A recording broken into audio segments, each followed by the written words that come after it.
पहला number series को, यानी मैट्रिसेस ऑल फॉर्मूला के बारे में। के इस पहले नंबर पार्ट 1 में, यानी कि आज हम आपको बताएंगे मैट्रिक्स के बारे में। मैट्रिक्स में जो भी आपका इंपॉर्टेंट फॉर्मूला है उस सारे फॉर्मूला को हम एक एक कर डिस्कस आपके सामने करेंगे। देखिए, सबसे पहले आपको जानना होता है कि मैट्रिक्स का परिभाषा क्या होता है, यानी कि जिसको आप हिंदी में आव्यूह बोलते हैं। A matrix is an ordered rectangular array of numbers or functions. It is denoted by capital letters A B C X Y Z etc। मतलब यह हुआ कि कोई भी मैट्रिक्स जो है, कोई आव्यूह जो है, संख्याओं या फलनों का एक आयताकार क्रम विन्यास होता है और इसे अंग्रेजी के बड़े अक्षरों द्वारा सूचित करते हैं, जैसे A B C X Y Z.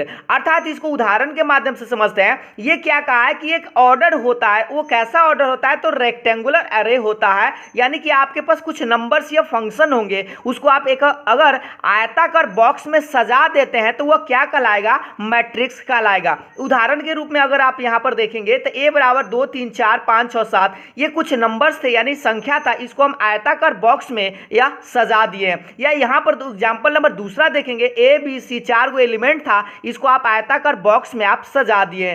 तीसरा उदाहरण देखेंगे sin x cos x minus cos x sin x। यह एक फंक्शन है, sin cos आप जानते हैं फंक्शन है, इस फंक्शन को एक आयताकार बॉक्स में फिट कर दिया गया है, तो यह एक मैट्रिक्स है। x y z w यह भी एक फंक्शन के रूप में है, तो इसको हम एक याद रखिएगा। आप मैट्रिक्स को जनरली तौर पर ये बड़ा ब्रैकेट से डिनोट करते हैं, आप चाहे तो छोटा ब्रैकेट से भी डिनोट कर सकते हैं। कोई कोई बुक में आपको छोटा ब्रैकेट से देखने को मिल सकता है। अब हम बात करते हैं कि इसका जनरल टर्म क्या होता है, यानी कि जनरल फॉर्म क्या होता है मैट्रिक्स का। तो देखिए, सबसे पहले हम आपको बता दें कि आव्यूह का व्यापक रूप कैसा होता है। कभी भी हम मैट्रिक्स लिखते हैं तो ए बराबर उसको क्या लिखते हैं, ए आई जे। क्या लिखते हैं बुआ, ए आई जे एम गुना एन। और ये जो एम गुना एन होता है यही सबसे ज्यादा कीमती होता है, एम गुना एन। और एम गुना एन को पहले आपको हम बता दें कि कहते क्या है, समझिए। यहाँ नोट में लिखा गया है ऑर्डर, यानी कि जिसको आप कोटि बोलते हैं, तो कोटि बोलते हैं एम गुने एन को, जिसमें कि आपको याद रखना है एम गुने एन को हम लोग क्या बोलते हैं, ऑर्डर यानी कि कोटि बोलते हैं। और एम होता क्या है, तो एम को रो बोलते हैं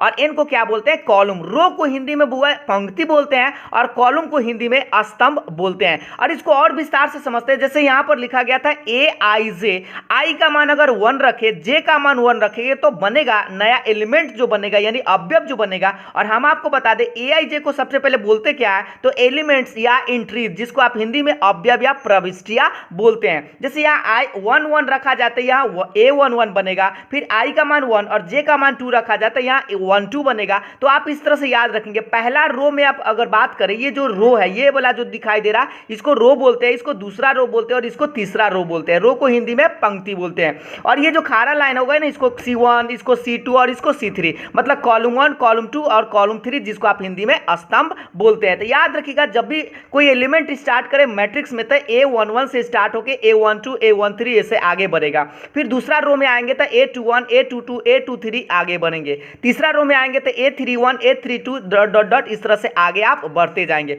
उसी तरह से आगे यहाँ पर अगर मान लीजिए अगला टर्म लिखना हो तो A41 करके आप आगे बढ़ेंगे। तो ये जनरल टर्म होता है। जब भी आपको इसमें याद रखना कि ए आई जे को बुआ क्या बोलते हैं, तो एलिमेंट्स बोलते हैं। और खास करके आई जे क्या होता है, तो आई को रो की संख्या में बोलेंगे और जे जो है कॉलम की संख्या में आएगा, ठीक है। और ये जरूरी आप याद रखेंगे, ऑर्डर क्या होता है, तो एम गुने एन। पहले आप रो को लिखते हैं, बाद में कॉलम को लिखते हैं। आगे की बात करते हैं। अगला देखिएगा कि टाइप्स ऑफ मैट्रिसेस के बारे में। टाइप्स ऑफ मैट्रिसेस में आपको समझना क्या है, थोड़ा सा ध्यान से देखेंगे कि कितने टाइप के मैट्रिक्स आप लोगों को जानकारी के रूप में जानना है। देखिए, सबसे पहले आपको बता दें रो मैट्रिक्स, जिसको आप पंक्ति आवी बोलते हैं। दूसरा होता है कॉलम मैट्रिक्स, जिसको आप स्तंभ आवी बोलते हैं। तीसरा होता है स्क्वायर मैट्रिक्स, यानी कि वर्ग आवी बोलते हैं। तीनों चीज को आप अच्छा से समझ लेंगे, बड़ी जल्दी आप समझ सकते हैं। जैसे देखिए, रो मैट्रिक्स किसको बोलते हैं, तो नाम से याद रखिएगा, जिसमें एक रो, सिर्फ एक रो हो, केवल एक पंक्ति हो, उसको रो मैट्रिक्स बोलेंगे। जैसे देखिए, इसमें सूता हुआ लाइन को ना बुआ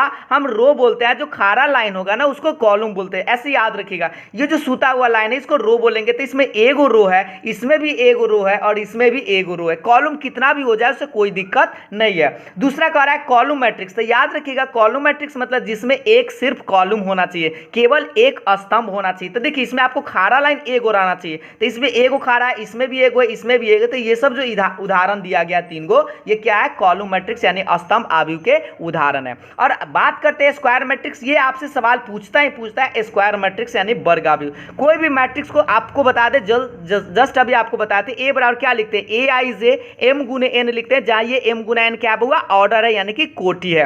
और आपको बता दें ये जो मैट्रिक्स है इसी को हम स्क्वायर मैट्रिक्स कब कहेंगे, यानी कि इसको वर्ग आव्यूह कब कहेंगे, जब इसका रो की संख्या और कॉलम की संख्या बराबर हो जाए तो उसको हम स्क्वायर मैट्रिक्स बोलेंगे। या ऐसे याद रखिएगा कि एम किसके बराबर होना चाहिए, एन के अगर बराबर हो जाए तो इसको स्क्वायर मैट्रिक्स यानी वर्ग आव्यूह बोलते हैं। उदाहरण के रूप में इसको देखेंगे, जैसे अगर आप मान लीजिए आपके पास कुछ देखिए एक सेट मैट्रिक्स यहां पर दिखाई दे रहा होगा 2 3 4 5, तो देखिए इसमें अगर 2 गो रो है तो 2 गो कॉलम भी है, तो जितना रो है उतना ही कॉलम है इस तरह से। और इसमें देखिए ये गो रो, 2 गो रो, 3 गो रो, 1 गो कॉलम, 2 गो कॉलम, 3 गो कॉलम, तो इसमें भी जाए गो रो है तय गो कॉलम है। अगर ये दोनों बराबर है, रो और कॉलम की संख्या बराबर हो, तो हम उसको स्क्वायर मैट्रिक्स यानी वर्ग आव्यूह के नाम से जानते हैं। और हाँ, आप वर्ग आव्यूह को जनरली ऐसे भी लिख सकते हैं, ए बराबर ए आई जे एम गुना एम कहिए, चाहे आप यहाँ पर एन गुना एन भी लिख सकते हैं। तो कहीं भी अगर आपको लिखल दिखाई दे एम गुना एम या एन गुना एन, तो समझिएगा वो कौन मैट्रिक्स है, स्क्वायर मैट्रिक्स है। तो आपको यहां तक बात समझ में आ गया होगा बुआ साहब। अब बात करते हैं जीरो मैट्रिक्स के बारे में। थोड़ा सा देखिएगा, जीरो मैट्रिक्स को नल मैट्रिक्स के नाम से भी जानते हैं, जिसको शून्य आव्यूह या रिक्त आव्यूह भी बोलते हैं। याद रखिए जीरो मैट्रिक्स बड़ी आसान चीज है, ऑल एलिमेंट्स आर जीरो, जिसके सभी अवयव शून्य होते हैं उसे शून्य आव्यूह या जीरो मैट्रिक्स कहा जाता है। जैसे देखिए, और याद रखिएगा जीरो मैट्रिक्स को ओ से डिनोट करते हैं, तो इसमें जीरो एगो एलिमेंट है, इसमें सारा एलिमेंट जीरो, इसमें सारा एलिमेंट जीरो है, इसमें भी सारा एलिमेंट जीरो है। तो ये सब जो उदाहरण दिख रहा है ये जीरो मैट्रिक्स का उदाहरण है। बस याद रखना है कि सारा के सारा एलिमेंट जीरो होना चाहिए। ठीक है, यहां तक आप लोगों को समझ में आ गया होगा। आगे की बात करते हैं।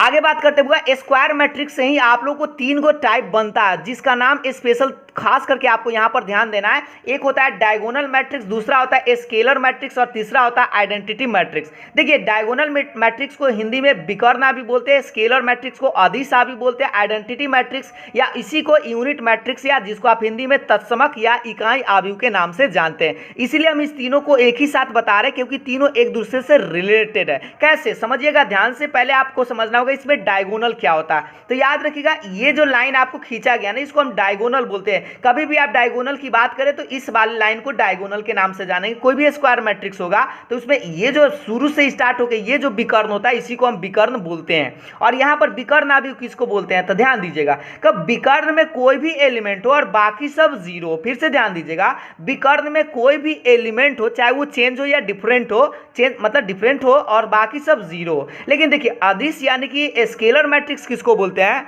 स्केलर मैट्रिक्स में क्या होता है कि ये जो आपको डायगोनल जो दिखाई दे रहा है, विकर्ण जो दिखाई दे रहा है, ये सेम होना चाहिए, चाहे वो कोई भी एलिमेंट हो, सेम अगर रहेगा तो उसको स्केलर मैट्रिक्स बोलेंगे। जैसे देखिए 3 3 सेम है, बाकी सब जीरो होना चाहिए। और यूनिट यानी कि आइडेंटिटी मैट्रिक्स किसको बोलते हैं, ये जो डायगोनल यानी कि विकर्ण है, विकर्ण में एक एक अगर रहेगा तो उसको यूनिट बोलते हैं। यूनिट का मतलब ही आप लोग जानते हैं कि एक होना चाहिए, तो जिसमें अगर विकर्ण में अगर एक एक हो और बाकी सब एलिमेंट जीरो हो तो उसको हम आइडेंटिटी मैट्रिक्स या यूनिट मैट्रिक्स के नाम से जानेंगे। इसलिए तीनों को एक ही बार में हम आपको समझा रहे हैं। तो याद रखिएगा ये विकर्ण में अगर कोई एलिमेंट है बाकी सब जीरो तो उसको डायगोनल मैट्रिक्स, और अगर विकर्ण में सेम एलिमेंट है तो उसको हम क्या बोलेंगे, स्केलर मैट्रिक्स यानी अदिश आव्यूह। और अगर डायगोनल में 1 1 हो और बाकी सब जीरो हो तो उसको आइडेंटिटी मैट्रिक्स यानी कि यूनिट मैट्रिक्स बोलेंगे। उसी तरह से 3 ऑर्डर में आप याद रखेंगे, ये जो डायगोनल आपको दिखाई दे रहा है इसमें कोई भी एलिमेंट हो सकता है और बाकी सब एलिमेंट जीरो होना चाहिए। ये जो डायगोनल है इसमें सेम एलिमेंट होने चाहिए, बाकी सब जीरो। और अगर ये डायगोनल 1 1 हो तो इसको हम क्या बोलते हैं, आइडेंटिटी मैट्रिक्स यानी कि यूनिट मैट्रिक्स के नाम से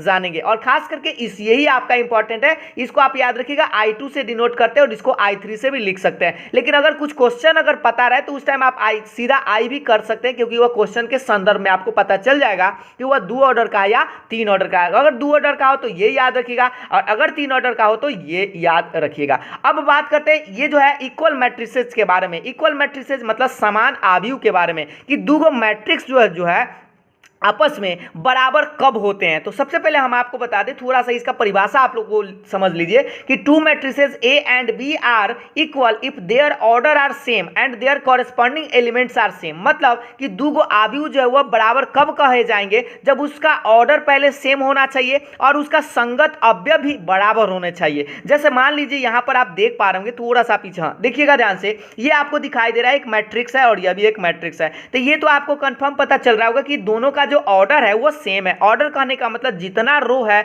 उतना ही कॉलम मतलब होना चाहिए। तो इसका देखिए ये दो रो है, इसमें दो कॉलम है, इसमें भी दो रो है और इसमें भी दो कॉलम है, तो दोनों का ऑर्डर सेम है, इसीलिए हम क्या कहेंगे कि ये इक्वल मैट्रिक्स होने के लायक है। और हाँ आपको बता दें ये इक्वल कब कहे जाएंगे, जब एक्स किसके बराबर होना चाहिए, ए के बराबर होगा, और वाई किसके बराबर होगा, तो बी के बराबर होगा, और जेड किसके बराबर होगा, सी के बराबर होगा, और डब्ल्यू डी के बराबर होगा, तब इसको हम इक्वल मैट्रिक्स बोलेंगे। इसी को उल्टा पुल्टा भी आप याद रखिएगा, अगर कोई क्वेश्चन में ऐसा बराबर करके दिया हुआ है तो ये एक्स ए के बराबर हो जाएगा, वाई बी के बराबर हो जाएगा, और जेड सी के बराबर हो जाएगा, और डब्ल्यू डी के बराबर हो जाएगा। जैसे उदाहरण के माध्यम से देखिए, यहाँ जो आपको मैट्रिक्स है वो दिखाई दे रहा है, तो देखिए इसमें दो एलिमेंट, यहाँ जो दो है यहाँ पर दो है, संगत अवयव बराबर है, 3 3 के बराबर है, 4 4 के बराबर, 5 5 के बराबर है। तो इसमें जो भी एलिमेंट्स है, मतलब पहले तो ऑर्डर आपको सेम दिखाई दे रहा है और दोनों का संगत अवयव भी बराबर है, तो यह इक्वल मैट्रिक्स के नाम से जाना जाएगा। लेकिन यहाँ पर देखेंगे 4 5 4 5 6 7 और इसमें 7 6, तो एलिमेंट तो आपको सेम सेम दिखाई देगा, लेकिन आप यहाँ पर देखें